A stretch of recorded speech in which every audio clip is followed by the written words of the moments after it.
Во рамките на НАТО, знаете дека ние градиме стратешко партнерство со сите земји членки на НАТО, покрај одредени стратешки аспекти на договори кои што сме ги постигнале со Соединетите Американски држави, со Германија, со Велика Британија, со Франција и другите земји. Еден дел од работите се решаваат и со самите соседи.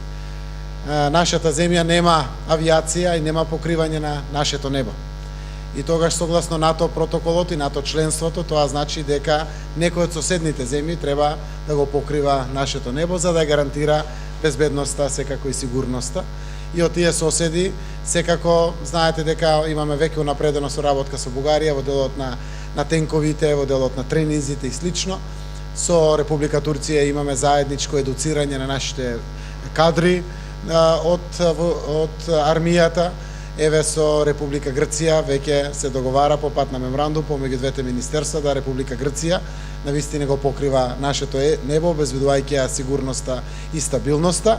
Јас верувам дека тоа никој нема да го откаже, заради тоа што тоа е добро за сите. Тоа е добро за целиот регион, тоа е нешто за кое што НАТО исто така води грижа и тоа е нешто за кое што треба на граѓаните да им биде апсолутно пријатно. Кога немате авиација, посегнувате према соседите. Албанија исто така нема авиација или е слаба во авиацијата, а е членка на НАТО. Во Бугарија веќе имаме воспоставено соработка во делот на одбраната. Знаете, министрите за одбрана соопштија.